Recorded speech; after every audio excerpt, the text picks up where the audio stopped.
प्यारे दोस्तों नमस्ते।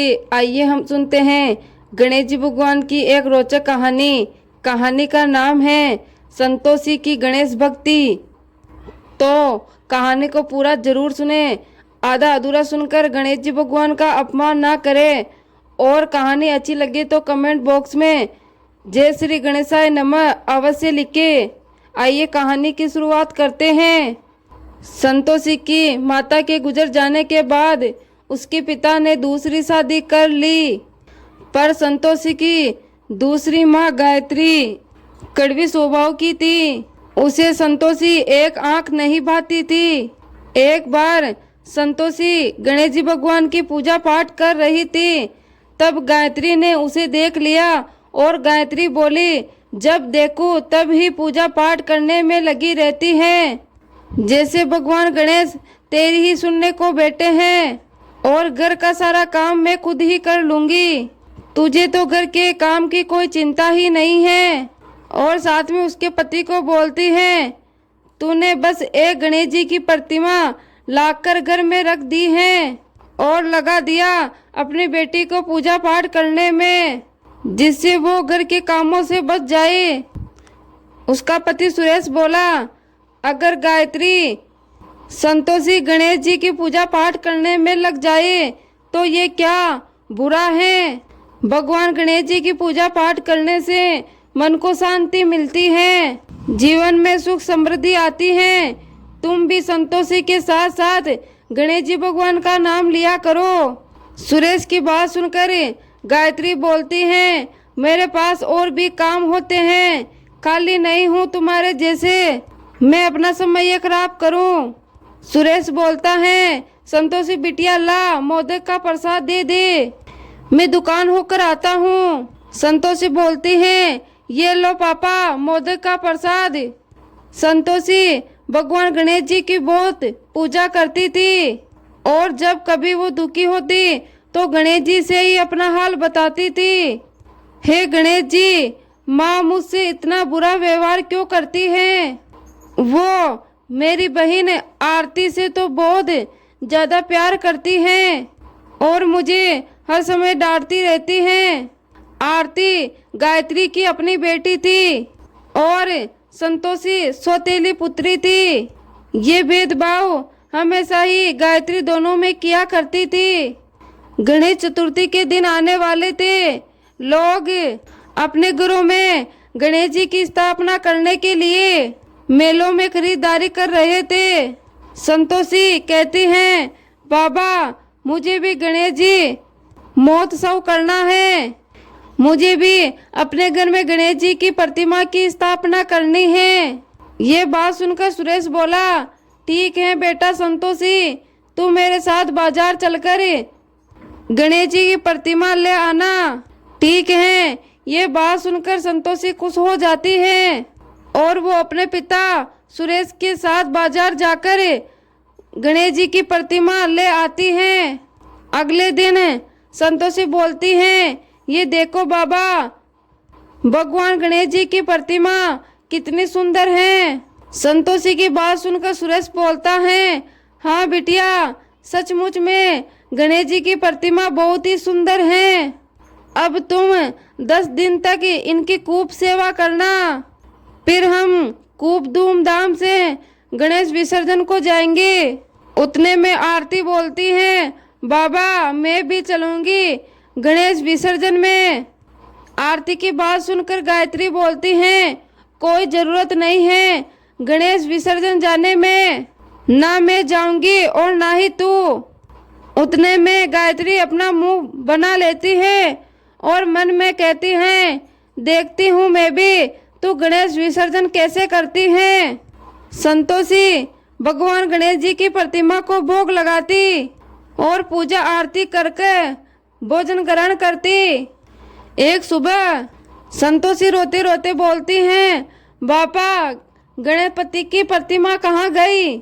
बाबा मेरे गणेश जी की प्रतिमा यहाँ नहीं है, स्थान खाली है। बाबा मेरे गणपति की प्रतिमा कहाँ गई, मेरे गजानंद कहाँ गए बाबा।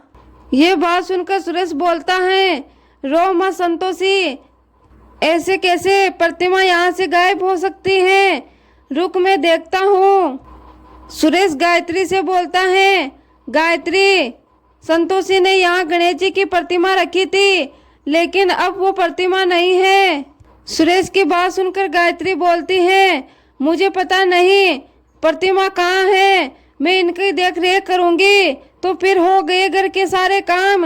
ये बात सुनकर आरती बोलती है, बाबा अब हम कल किसका विसर्जन करेंगे?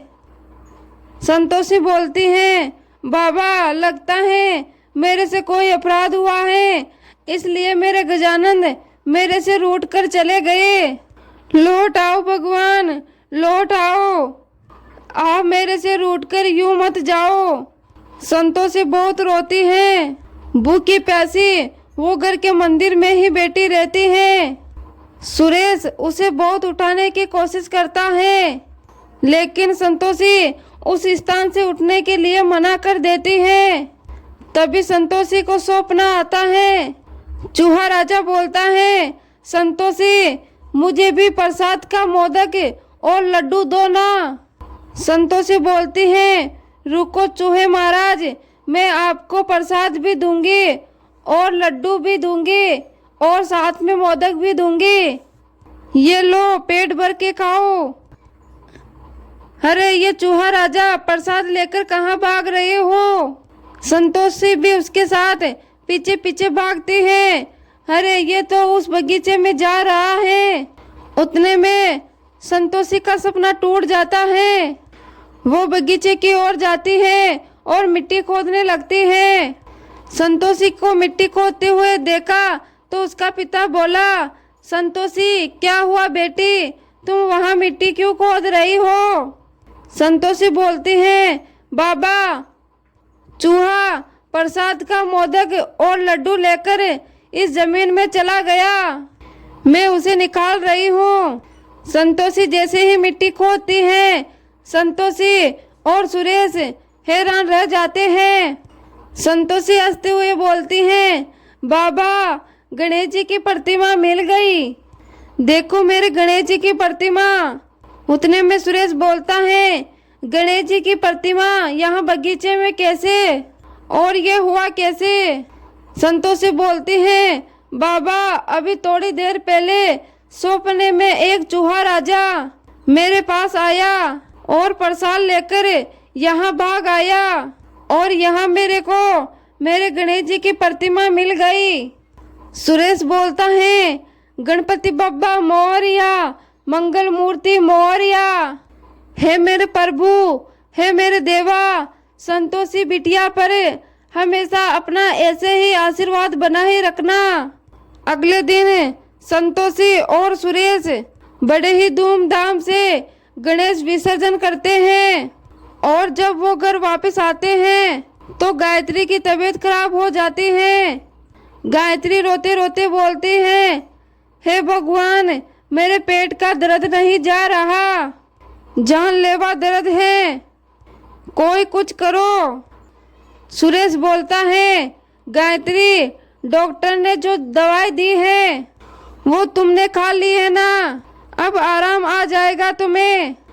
और इधर गायत्री का पेट दर्द कम ही नहीं हो रहा था। सुनो जी, दर्द ठीक नहीं हो रहा, आप कुछ करो। सुरेश पास के हॉस्पिटल में भी दिखाकर लाता है, लेकिन सारी रिपोर्ट ठीक थी। गायत्री की बीमारी को कोई समझ ही नहीं पा रहा था। गायत्री रोते रोते बोलती है, दर्द से मेरी जान निकल रही है, मेरा दर्द बर्दाश्त के बाहर हो रहा है, मैं मर जाऊंगी जी, आप जल्दी कुछ करो। सुरेश बोलता है, गायत्री मैंने सब जगह तो दिखा दिया है, मैं क्या करूं, रिपोर्ट भी तेरी सही बता रहे हैं। उतने में संतोषी बोलती है, माँ ये गणेश विसर्जन की प्रसाद का मोदक खा लो, आपके पेट का दर्द बिल्कुल ठीक हो जाएगा। ये बात सुनकर गायत्री बोलती है, इतने बड़े बड़े डॉक्टर दे चुके हैं, दवाइयाँ ठीक नहीं कर पाई और तू मुझे ये मोदक दे रही है। सुरेश बोलता है, गायत्री अगर संतोषी कह रही है तो थोड़ा मुंह लगा लो प्रसाद के। गायत्री जैसे ही मोदक का लड्डू मुंह में लेती है, उसके पेट का दर्द बिल्कुल ठीक हो जाता है। गायत्री बोलती है, ये कैसे हो सकता है, मेरे पेट का दर्द बिल्कुल ठीक हो गया। मैंने कभी भी भगवान गणेश पर विश्वास नहीं किया, लेकिन आज मैं उनके नाम का प्रसाद खाकर बिल्कुल ठीक हो गई। और मैंने ही उनकी गणेश प्रतिमा को घर के बाहर मिट्टी में दबा दिया था, ताकि संतोषी घर में पूजा नहीं कर पाए। और आज इसी के हाथों का प्रसाद खाकर मैं ठीक हुई हूँ। सुरेश बोलता है, गायत्री तूने हमेशा ही संतोषी को अपने से दूर रखा है। तूने गजानंद महाराज की प्रतिमा को उनके स्थान से उठाकर मिट्टी में दबा दिया। शायद भगवान ने तुझे इसी बात का सबक दिया है कि कभी भी किसी के साथ बुरा बर्ताव मत करो। संतोषी गणेश जी की भक्त हैं, इनके हाथों का पानी भी अमृत है। ये बात सुनकर गायत्री बोलती है, संतोषी बिटिया इधर हाँ मेरे पास, अपनी माँ को माफ कर दे। गायत्री संतोषी को अपने गले से लगा लेती है और इधर सुरेश और आरती भी ये सब देखकर बहुत खुश होते हैं। गायत्री को अपनी गलती का एहसास होता है और अब सब मिलकर गणेश जी भगवान की पूजा पाठ करते हैं। और उस दिन के बाद से गणेश जी भगवान संतोषी के जीवन में खुशियां ही खुशियां बिखेर जाते हैं। तो प्यारे दोस्तों, ये थी संतोषी की गणेश भक्ति की प्यारी सी कहानी। उम्मीद करती हूँ आपको कहानी पसंद आई होगी। धन्यवाद।